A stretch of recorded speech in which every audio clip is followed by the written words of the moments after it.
दोस्तों नमस्कार। मैं राजेश मुजफ्फरपुर सर्रा यूट्यूब चैनल में आप सभी का स्वागत है। अगर आप चैनल पे नए हैं तो चैनल को सब्सक्राइब जरूर करें और वीडियो को लाइक करें, शेयर करें, कमेंट करें। आज हम बात करने जा रहे हैं डॉक्टर अंबेडकर के लाइफ के विषय में। तो चलिए शुरू करते हैं। तो अब तक अधिकांश प्रतिनिधि कस्बे को छोड़ चुके थे।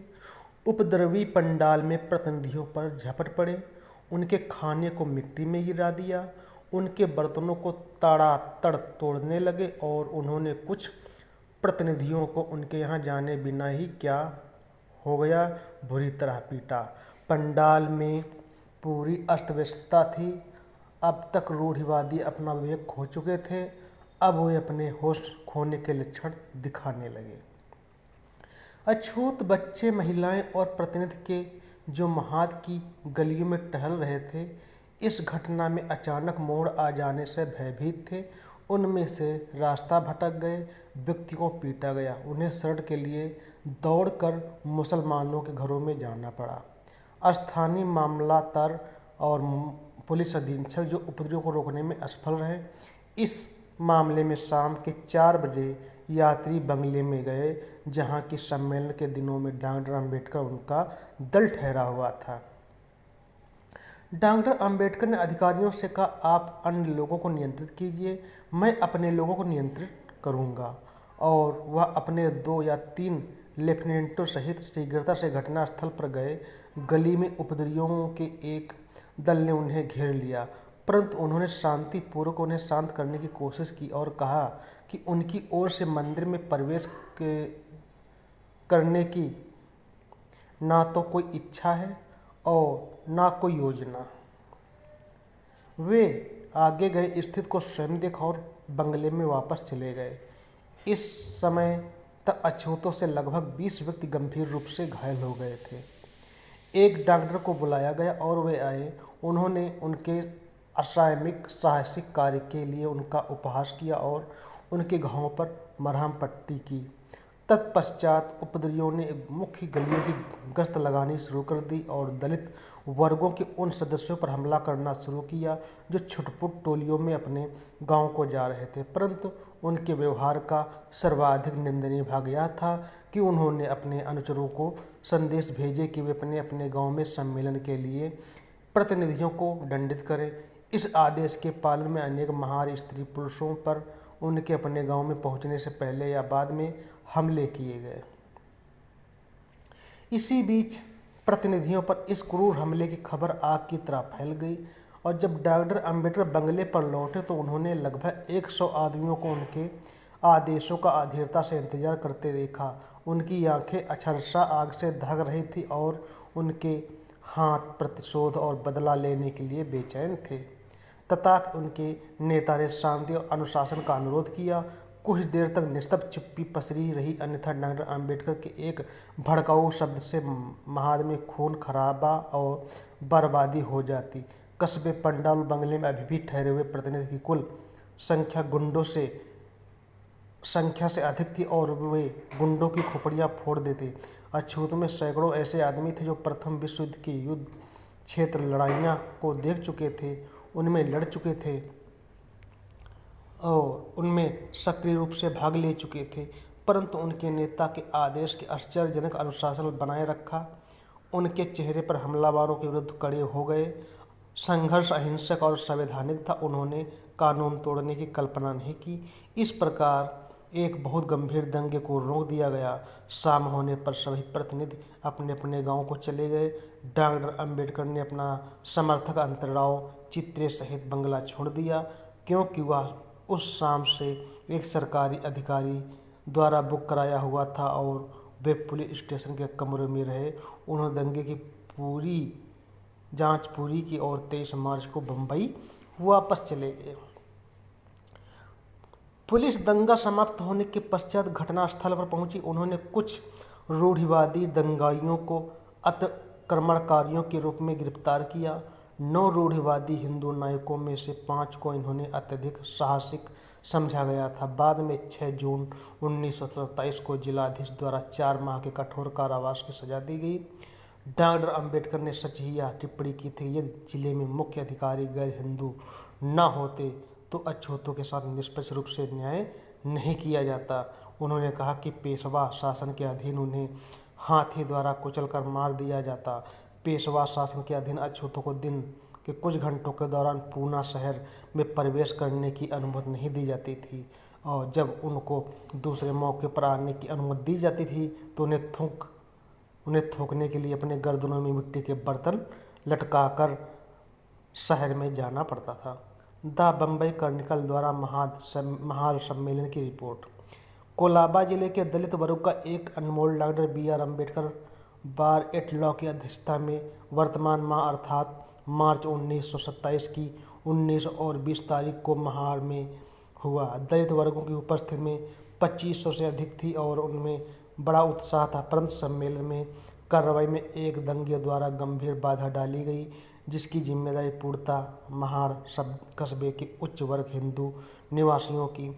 सम्मेलन के पहले दिन अध्यक्ष द्वारा अपना भाषण दिए जाने के पश्चात अनेक उच्च वर्ग हिंदुओं ने सम्मेलन को संबोधित किया और दलित वर्गों को यह आश्वासन दिया कि वे हर प्रकार से उनकी सहायता करने को तैयार, और उनके आग्रह किया कि उनके उच्च वर्ग के हिंदुओं के प्रति घृणा को बढ़ावा नहीं देना चाहिए। इसके अनुसरण में विषय समिति ने अन्य बातों के साथ साथ एक संकल्प का मसौदा तैयार किया, जिसमें यह निर्धारित किया गया कि उच्च वर्ग के हिंदुओं को दलित वर्गों के उन्नयन के लिए क्या क्या करना चाहिए। विषय समिति में कुछ लोगों ने इस तथ्य की ओर ध्यान दिलाया कि महार में दलित वर्गों को पीने के लिए पानी प्राप्त करने में एक बड़ी कठिनाई है। यह कठिनाई न केवल महार के निवासी दलित वर्गों द्वारा महसूस की गई, बल्कि गांव के उन दलित वर्गों द्वारा भी महसूस की गई जो महार में निजी व्यापार अथवा सरकारी काम के लिए जाया करते थे। यह कमी इतनी अधिक थी कि सम्मेलन की आवश्यकताओं की पूर्ति करने हेतु प्रतिदिन 15 रुपये का पानी खरीदना पड़ता था। महाद की नगर पालिका ने कुछ समय पूर्व एक प्रस्ताव पास किया, जिसमें शहर के टैंकों को जनता के लिए खुला घोषित किया गया, परंतु चूँकि उसने वहाँ इस संबंध में कोई बोर्ड नहीं लगाया, अतः लोग उन टंकियों पर जाने से डरते थे। अतः विषय समिति ने सम्मेलन में आए उच्च वर्गों के इस मामले में राय लेकर निर्णय लिया कि सम्मेलन को स्वयं चौदार टैंक पर जाना चाहिए और दलित वर्गों के पानी लेने के अधिकार को स्थापित करने में उनकी सहायता करनी चाहिए। अतः 20 तारीख की सुबह सम्मेलन की हुई और पहले उस संकल्प को, जिसमें यह घोषणा की गई कि उच्च वर्ग को दलित वर्गों के लिए क्या करना चाहिए, दलित वर्गों के सदस्यों द्वारा सम्मेलन में समक्ष रखा गया, तो अध्यक्ष ने सर्वश्री पुरुषोत्तम प्रभाकर जोशी, गोविंद नारायण धारिया से उच्च वर्गों के प्रतिनिधियों ने के रूप में प्रस्ताव पर बोलने का अनुरोध किया। उन दोनों ने संकल्प में अंतर्विवाह से संबंधित एक खंड को छोड़कर संकल्प को स्वीकार किया। स्वयं इस प्रकार आश्वस्त होकर इसके पीछे जनसाधारण का समर्थन है। बैठक समाप्त होने पर सम्मेलन एक दल के रूप में उक्त टैंक पर गया। जुलूस बहुत शांतिपूर्वक था और सब शांतिपूर्वक हो गया, परंतु लगभग 2 घंटे बाद कस्बे के कुछ दुष्ट नेताओं ने झूठी अफवाह फैला दी कि दलित वर्ग बीरेश्वर मंदिर में प्रवेश करने की योजना बना रहा है, जिस पर बांस के डंडे लेकर उच्च वर्गों की एक बड़ी भीड़ वहां एकत्र हो गई। वह भीड़ भी आक्रामक हो गई और सारा कस्बा शीघ्र ही उपद्रवियों की उमड़ती हुई भीड़ में बदल गया और ऐसा प्रतीत होता था कि वे दलित वर्गों के खून के लिए वहां आए हैं। 20 घायल। दलित लोग अपने गांव को जाने से पहले खाना खाने में व्यस्त थे। जब उनमें से बहुत से लोग कस्बे को छोड़कर जा चुके तो उपद्रवियों रसोई घर में घुस गए, जिसमें दलित वर्ग अपना खाना खा रहे थे। दोनों बलों के बीच एक नियमित युद्ध हो जाता, परंतु दलित वर्गों को उनके नेताओं ने रोक लिया और इस प्रकार इससे एक बहुत गंभीर उपद्रव को टाल दिया गया। उपद्रवियों को उत्तेजना का कोई अवसर न मिला, इसलिए वे मुख्य गली में गश्त लगाने लगे और दलित वर्गों के उन सदस्यों पर हमला करने लगे जो छुटपुट दलों में अपने गांवों के लिए जा रहे थे, तथा उन्होंने अनेक दलित वर्गों के घरों में अनधिकार प्रवेश किया और उन पर गंभीर हमला किया। कुल मिलाकर दलित वर्गों में घायलों की संख्या 20 मानी जाती है। इस सब में दलित वर्गों का रवैया प्रशंसनीय था, जबकि बहुत से उच्च वर्गों का रवैया ठीक नहीं था।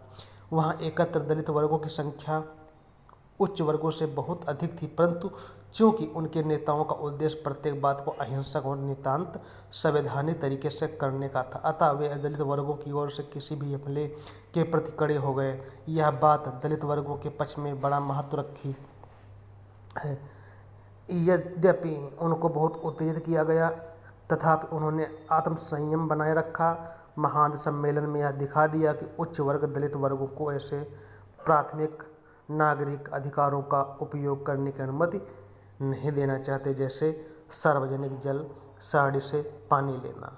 महाद और कोलाबा जिले में उच्च वर्ग के हिंदुओं के व्यवहार का सर्वाधिक निंदनीय पक्ष यह था कि विभिन्न गांवों को तत्काल संदेश भेजकर वहां के उच्च वर्ग के लोगों से कहा गया कि जैसे ही सम्मेलन के प्रतिनिधि अपने अपने गांव लौटे वे उनको दंडित करें। इस आदेश के पालन में सम्मेलन से लौटने वाले बहुत से महारों पर उनके अपने गांव में, जहां उच्च स्वर्ण हिंदुओं की संख्या उनसे बहुत अधिक थी, पहुंचने से पहले अथवा बाद में हमले किए गए। दलित वर्गों के नेताओं ने रक्षा के लिए अधिकारियों से अनुरोध किया और डीएसपी सहित जिले के पदाधिकारी मौके पर जांच कर रहे हैं, तथा यह कहा जाना चाहिए कि यदि रेजिडेंस मजिस्ट्रेट ने 2 मूल्यवान घंटे खराब ना किए होते तो संभवतः दंगे को रोक दिया गया होता। इस प्रकार महाराष्ट्र में दलित वर्गों का पहला बड़ा खुला सम्मेलन और उनका अपने नागरिक अधिकारों का दावा करने का पहला सार्वजनिक उद्यम संपन्न हुआ। यह सम्मेलन हिंदुस्तान के इतिहास में पहली बार तथा महत्वपूर्ण युगांतकारी घटना थी। यह एक ऐसी घटना थी जिसमें डॉक्टर अम्बेडकर व्यक्तिगत जीवन, सामाजिक और तथा राष्ट्रीय पुनर्गठन धारा दोनों को ही बदल दिया। अपने उद्धारक के नेतृत्व में लाखों पद दलितों, अमानवीय व्यवहार से त्रस्त और मूक लोगों ने भारत के इतिहास में एक नया अध्याय जोड़ दिया। उन्होंने न केवल अपनी चिरकालीन शिकायतों को व्यक्त किया, बल्कि स्वयं ओजस्वी ढंग से उनके निवारण का उत्तरदायित्व भी दिया। उन्होंने अब साहस जुटाया तथा बहादुरी के साथ खड़े होने और पारस्परिक व्यवहार समाप्त करने में उचित भावना दिखाई। उनके शिक्षित नेताओं द्वारा प्रारंभ किए गए संघर्ष में उनका मन मोह लिया और उनमें आत्मसम्मान तथा आत्म उत्थान की ज्वाला को प्रज्वलित कर दिया, और महाद में किए गए अपने अपमान और अम्मान से व्यथित हो रहे थे। उन्होंने अपने मस्तिष्क को आत्म उन्नति और आत्म संस्कृति में ऐसे लगाया जैसे पहले कभी नहीं किया था। इस सम्मेलन का परिणाम स्वरूप अछूतों ने सड़ा गला मांस खाना छोड़ दिया, पशु शवों का चमड़ा उतारना छोड़ दिया था तथा रोटी के टुकड़े मांगना छोड़ दिया। उस 14 टैंक का क्या हुआ जिसे अछूत हिंदुओं के छूने से अपवित्र घोषित कर दिया था? रूढ़िवादी प्रतिक्रियावादी हिंदुओं ने टैंक के शुद्धिकरण के प्रश्न पर विचार करने हेतु वीरेश्वर मंदिर में एक बैठक बुलाई। उनके पास किसी भी निंदनीय और प्रदूषित सांसारिक वस्तु के शुद्धिकरण के लिए एक ही उपाय था कि उनके गाय के गोबर, गौमूत्र, दही और पानी का मिश्रण सभी प्रकार के पवित्रीकरण प्रभावशाली उपाय था। तदनुसार 108 मिट्टी की हांडियों में टैंक से पानी लिया गया। दही, गाय के गोबर, दूध, गौमूत्र से भरी इन हांडियों को चुने हुए ब्राह्मण पुजारियों द्वारा हवा को चीरने वाले मंत्रोच्चारण के बीच टैंक में डुबाया गया। उसके बाद यह घोषणा की गई कि सवर्ण हिंदुओं के उपयोग के लिए पानी शुद्ध कर दिया गया है। वास्तव में मुसलमानों और ईसाइयों को शुद्धिकरण के कार्य अथवा प्रक्रिया से कुछ लेना देना ही नहीं था, क्योंकि उनकी दृष्टि में मनुष्य के स्पर्श से पानी अपवित्र नहीं होता। वे बिना किसी रोक टोक के पहले की तरह टैंक से पानी लेते रहे। 14 टैंक के तथाकथित शुद्धिकरण के समाचार ने दलित वर्गों के दिलों को दुखाया और डॉक्टर अम्बेडकर के दिल को इतनी ठेस लगी कि नाराज हो गए और उन्होंने अपने लोगों के अधिकारों के लिए समर्थन के लिए सत्याग्रह करने का निर्णय लिया। कुछ लोगों को भय था कि यह अधीर उपचार बीमारी से भी बुरा है। डॉक्टर अम्बेडकर ने सरकार रोष की मन स्थिति में उत्तर दिया, शिक्षा का प्रसार, धर्म ग्रंथों की व्याख्या मात्र से यह पुरानी बीमारी ठीक नहीं हो पाएगी। उन्होंने कहा कि बीमारी गहरी जड़ जमा चुकी है, उसे केवल ज्ञान की मरहम पट्टी करके अथवा निष्कपट योजनाओं द्वारा ठीक नहीं किया जा सकता। घातक बीमारियों को अचूक अमूल उपचार की आवश्यकता पड़ती है।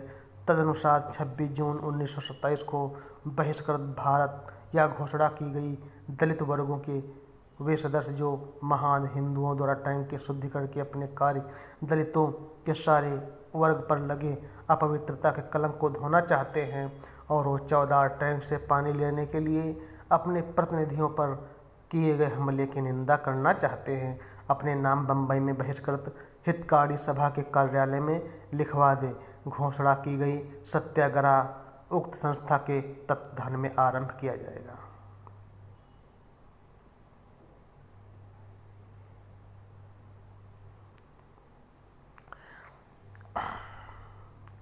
आज के साथ इतना ही। हम फिर मिलेंगे अगली वीडियो में। तब तक के लिए नमस्कार।